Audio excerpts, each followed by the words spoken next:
Ortiz into deep right field. Back is Sheffield. We'll see you later tonight.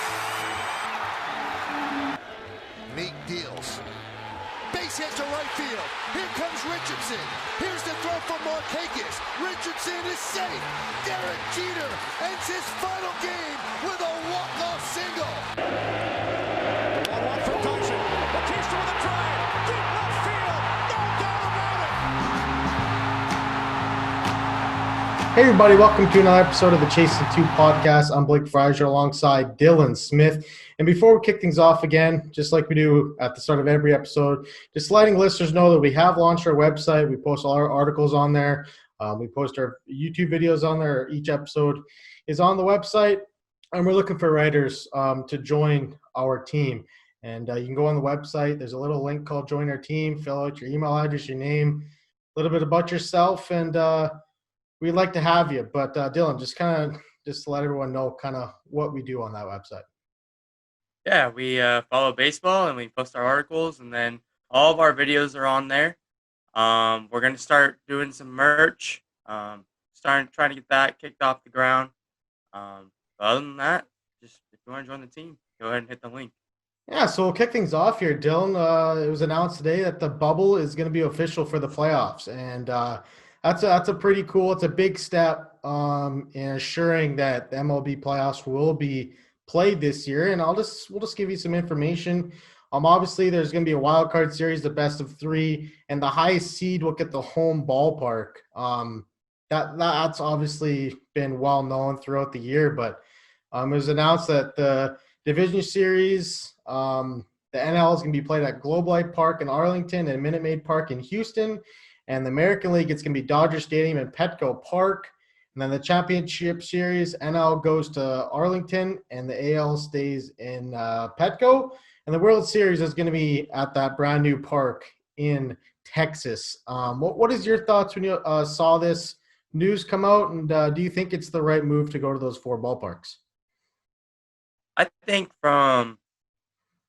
we've already seen some instances where COVID's affected the season. Yep. And canceled games, and they're trying to prevent that when we get to the postseason here. So it does make sense. Mm-hmm. I'm not sure about having the World Series in Arlington because that ball is so hard. Ballpark, I should say, it's so hard to hit in. So I'm kind of like, there's not going to be too many homers, and they're going to have to bunt guys over and do certain things. A lot of teams have struggled when they go to that ballpark. So it's interesting they chose that ballpark. But I get it; it's brand new. Yep. You want to advertise it, and if they're gonna have fans, which is they're saying possibly 25% capacity, then yeah, you want to advertise the brand new ballpark, right? So it makes sense. I like that they are putting the NL teams in Texas, yes, and the AL teams in California, because there's no home field advantage at that point. The Padres have to go play in Texas. Yeah, they're not gonna get to play at San Diego. So, it makes a lot of sense. Were you surprised maybe they didn't use a ballpark like Angel Stadium if they used Dodger?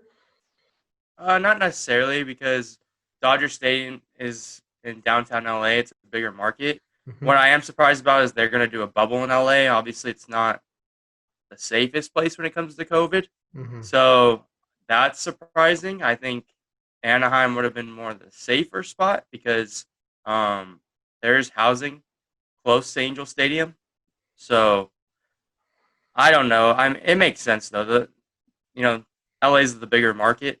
And yeah. Yeah, it doesn't surprise me. Yeah, inside the bubble there's gonna be no off days, so it's gonna be baseball every single day. And now that was always gonna be the plan, was to limit the travel and limited the flying around the country. So it's worked in the NBA and the NHL. So we'll see what holds for the MLB when that time comes. We're just going to talk about the playoff picture. It seems like it's changing every single day. If a team loses and a team wins, we'll start in the AL. The White Sox sit in first place with a 30-16 record. Right behind them are the Rays and the A's. And then we'll get into the Central Division here. The AL Central, man, it is a tight race. I mean, you got the Twins in fourth place right now. Then you got the Indians all the way in eighth. Last week when we talked about this, Dylan, the Indians were in first place. And they went on a little bit of a slide there, and now there's a 4-game difference between the White Sox and the Twins. It just shows you how tight that race is, and it's going to be right down to the wire, it looks like.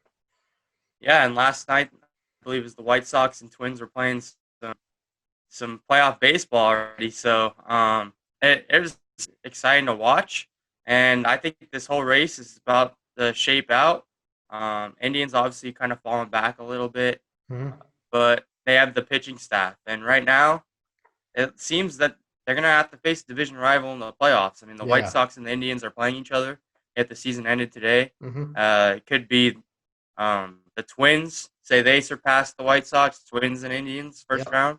So that's kind of going to be a disadvantage, or maybe it is an advantage. It could be disadvantage or advantage depending on how you play against that team. For sure. So it's definitely interesting. I don't know if I had to say right now who wins the division. I think I'm going to have to go with the White Sox. Yeah. I had to guess. That's who I had for me, too. I think last week I said the Indians. But they've kind of went a little bit of a slide. Yeah, and then the Blue Jays, they sit in fifth. Tough schedule upcoming for the Blue Jays. Pivotal 3-game series in the Bronx starts today. And they got Yankees, Phillies, Yankees, 3 back-to-backs with a doubleheader with Philly. But when you look at that series against the Yankees, Stanton just got activated. Gio Urshela just got activated. So they're getting some reinforcements. And when you look at the pitching matchups, it favors the Yankees a lot. I mean, you got Taijuan Walker versus Garcia today. That should be all right. But Roark versus Garrett Cole, Yankees should win that one. And then it's a to-be-determined versus Tanaka. So the Blue Jays caught a break. The last time they played the Yankees, didn't have to face Tanaka or Garrett Cole, but they're getting the heart of the starting rotation this time around. So it's going to be a good test for the young Blue Jays squad. Yeah, and the Yankees, they need to pick it up. Obviously, they won 4 straight against the Orioles, but we all know that they own the Orioles. Yeah. Basically, if they're going on a slide, if the Orioles are coming to town, they know that, hey, we can get back. 3 wins, yeah. Right back on track against the Orioles, it seems like, in the past 2 years. So we'll see tonight. I mean, the Blue Jays have been playing well. They have. Yep. I believe it was, in the last 12 series, they're, 9-0-3, so they tied 3 series. Yeah, they haven't lost 9 straight. Yeah. They haven't lost a series, I think, since the middle of August or something crazy like that. It's been a while. It's been a good stretch for the Blue Jays. The Astros. We'll just touch on the Astros here. They're a team that's lost 9 of 10 games, and we talked about it last week. Like, this team is on the edge of imploding, and they got swept by the Angels last week, and they just keep on sliding. They're going to get a big boost. I mean, he hasn't been very good this year, but Altuve just got activated. He's back in that lineup for the Astros. But, man, what's your thoughts on the Astros? Is this team going to miss the playoffs this year? Only if Seattle and the Angels start picking it up. The Angels lost the series to Texas. They play Arizona tonight. The Mariners, they just got postponed with the Giants. Yep. I think they're moving to San Francisco and going to play a doubleheader, from what I was seeing right before we started recording. So, the only way that they're missing the playoffs are the 2 teams behind them taking care of business. And this week, the Astros and the Angels play the same teams. We'll start with Arizona tonight. Astros play Texas, I should say, and then they flip-flop. So we'll see. I mean, this is the pivotal week for the Astros. If they have a good week, if they go 500, they're probably making the playoffs. But if they lose 4 games this week, 5 games this week, and one of those other teams gets hot through a series, I believe the Mariners are a 1.5 back. The Angels are 3 games back, or 3.5. Yep. So the door's still open. Yeah. It's starting to close for the Angels, but for the Mariners, they play each other on the door. Yeah. They play each other next week. So as long as you can keep it within 1-2 games by next week, there's a chance. Yeah, so we'll just talk about those 2 teams that are trailing the Houston Astros. You mentioned the Angels, 3.5 back. They're 8-3 in their last 11 games. They got 3 versus 3 versus Arizona, 4 versus Texas. And at the end of the year, they got 2 versus San Diego and 3 versus the Dodgers. So tough schedule towards the end, but definitely some winnable games before that tough stretch. And then when you look at Seattle, they're only a game back, as you mentioned, 2 games against San Francisco. They got 3 against San Diego, 3 against Houston, and 4 against Oakland. That's a pretty tough schedule towards the Yeah, it back is. end of that too. So it's probably going to favor Houston here. If they take care of business against Seattle, that should lock up a playoff spot for them. But it'll be interesting to see, man. But I'm not sure. Like, if you had to make a prediction, like, do you think that Houston gets in, or are they out? If I had to make a prediction, I would say they're in. Mm-hmm. But because the Angels are playing the same teams as them this week, Mm-hmm. I'm not counting it out completely. And also the Mariners, they have a series against Houston, so I'm not going to Yeah. count it out. We won't really know until Sunday. If the Mariners are 3 games back by Sunday and they have to sweep the Astros, I Yeah. don't see it happening. Yeah. But if they're a game back and they just have to steal a series to Mm-hmm. go ahead of them to make the playoffs, Yep. then I'm all eyes on that series. So it'll by Sunday we will know if Yeah. who's in and who's out. And Yeah. all it takes is one good week of baseball For and a sure. bad week of baseball from the Astros. And hey, the Angels and Mariners are right there in the last week. Yeah, we mentioned the Yankees sweeping the Orioles. That was a pretty tough 4 losses for the Orioles. They were kind of knocking on the door potentially as a wild card contender, but getting swept by a team that you're chasing didn't bode well for them, huh? Yeah, I mean, we were all saying, dang, the Orioles can't keep it up for this long. Yeah. And we kept saying that about the Marlins too, which we'll get to. But Yeah. hey, finally the Orioles fell back. Yep. Yep. It was a good little run. Mm-hmm. It's pretty much over for them. I would say. I think that the wild card spots are all locked now. Mm-hmm. The only one that can fall out is Houston at this point. Yeah, and So that's all the those. division. Yeah. So yeah, so seven out of the 8 teams are going to make the playoffs. Yep. Unless Something crazy happens, like the Toronto Blue Jays. gets Yeah. Toronto or the Yankees get swept. Yeah. If that happens, then we're talking again, because that would put the Blue Jays at 26-23,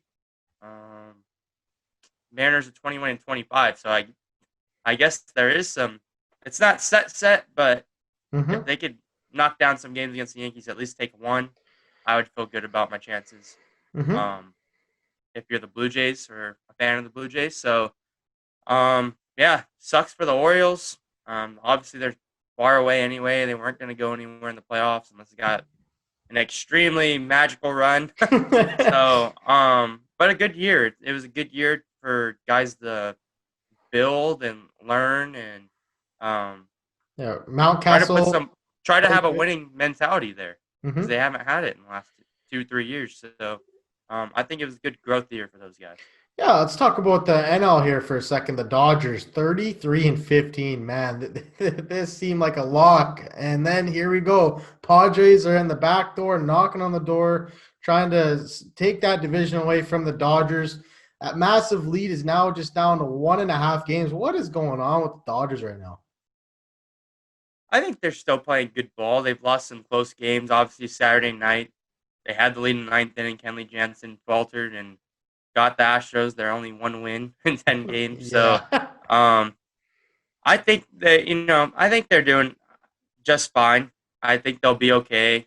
The Padres are right there, but the Dodgers are a veteran team that wins. So I'm not really, if I'm a Dodgers fan, I'm not scared.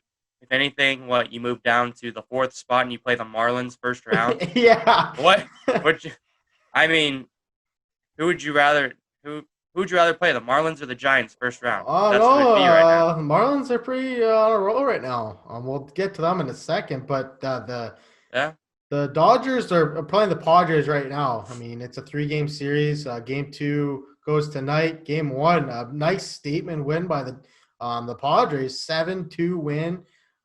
There's lots of jokes that October came early for Kershaw, and he was giving up bombs to Grisham, and there's trash talk. And Padres are a fun team to watch, man. They're definitely caught my eye for sure. Yeah, I think that if you're a baseball fan, you're horse is out of the race, I think Mhm. everybody's going to be going for the Padres this year just Yep. because they're that exciting. And they made all those moves. So I think they're the most exciting team to watch when we go in the playoffs in the NL.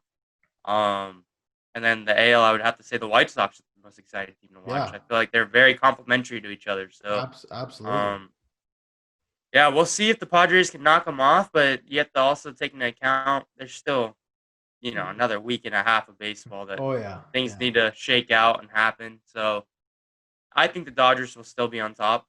I don't see them getting swept by the Padres. So um, we'll see what happens, but I'm not sure. I think Tony Gonsolin goes tonight. Mhm. I have no idea who pitches for the Padres tonight. Um, Have to take a might be look. Garrett Richards. Might be Garrett Richards. I don't know. Thought I Um. saw. Thought I saw that. That's not probably accurate.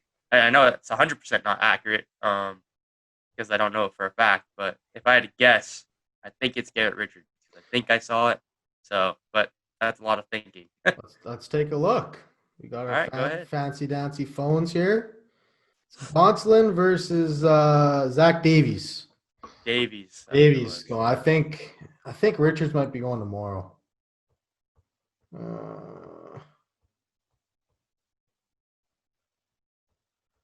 Yeah, I don't know.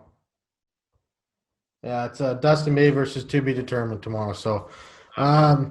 yeah. So the Cubs, the Braves, they're in the 2 and 3 spot. The Miami Marlins, that's the team that we're going to have to talk about because we talked about last week how they have 7 games versus Philly, and this is going to determine if they make or break for the playoffs. And they went out and took 5 of 7 from the Phillies, and a couple of them in convincing fashion too. A couple lopsided scores in favor of the Marlins, and Sixto Sanchez is dealing. There was comparisons by Pedro Martinez himself that, I mean, he kind of reminds him of a mini me. So when you get that comparison from one of the legends in baseball, it's great for him. But what is your thoughts on this Miami team? Well, the Phillies were rolling for a while there, and they ran into the Marlins, and they fell Yeah. apart. Mm-hmm. That bullpen, even with the trades of Workman, um, and Hembry, it's still faulting, and Oh yeah. it's something they need to take care of during the during the offseason, I should say. Mm-hmm. So the Marlins, though, hats off to them. Mm-hmm. I personally didn't think they could do it. Oh no, me either. I'm pretty sure most people didn't think they could do it, but they just took 5 of 7, and they're sitting pretty. I mean, it's not over. The Reds are 23 and 26, knocking on the door. So if the Marlins fall into that wild card spot again, then they might be in some trouble. And then it's pretty. The Brewers kind of falling out. The Rockies just lost 2 of 3 to the Angels. Yep. The Mets just lost 2 of 3 to the Blue Jays. Mm-hmm. And the Brewers are playing that big series with the Cardinals right now. Yeah, they got what, 6 more games left? And they I got some believe so. they got some double headers in there too. So yeah, So that's gonna be it's not over interesting. yet for the Brewers No, for sure. no, absolutely not. And then just touching on the Marlins here, they did move into second place in their division. They got 3 versus Boston, 5 versus Washington, 4 versus Atlanta, and then they got 3 against the New York Yankees to close out the season. So they got some tough games, but definitely some winnable games against Washington and the Boston Red Sox. So it'll be interesting to see here. We'll just, like you mentioned, the Reds, they are knocking on the door. They've won 6 of 10, and they've won 3 in a row. But I mean, it seems like they win 1, lose 1, and then they win 2, and then they lose 2. It's kind of, they're not really gaining much traction. But I mean, they did hop over the Rockies and the Brewers to hop into that 9th spot. And I mean, I think they're half a game back of the Giants, if I remember correctly. But yeah, do you think the Reds could sneak in that last wild card? 100%. I think since we started this podcast, I've been Yeah, obviously everybody knows if you've been watching. I worked with the Reds last year, so yeah, yeah. I know what they have. I know who's coming up. I've seen some guys last year in Louisville, and I believe in those guys, Mm-hmm. especially after seeing them work every day. So, um, I I think the Reds, if they jump in the 8th spot, touching this a little bit right now, number one's got to play 8, and that'd be Dodgers versus Reds, Oof. and that could be deja vu all over again with the Nationals situation That where they have to pitching face staff. Bauer, Castillo, and Sonny Gray. Yeah. So Yeah. that could be deja vu all over again from last year. It's only a 3-game series, so they're dangerous in a 3-game series. 100%. And That lineup can hit too, man. yeah, so Padres Reds would be really fun to watch. I Yeah. mean, I think I might be more excited for a Padres Reds series than a Dodgers Reds series Why is that? Just the two fun teams to watch, or what? because you got that really good young pitching against one of the most. I mean, the Dodgers have one of the most dynamic off. They have probably the best lineup in baseball, Yep. but the Padres are just rolling right now, and Mm-hmm. they're hot.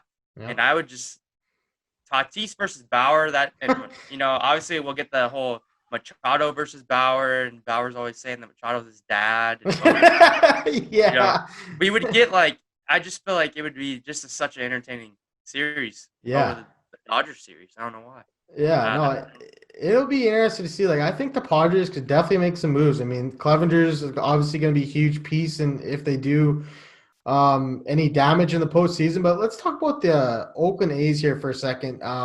They announced that Matt Chapman's going to be out for the remainder of the season with season-ending hip surgery. A guy that is an MVP candidate the last couple seasons, and that's a huge loss for the Oakland A's.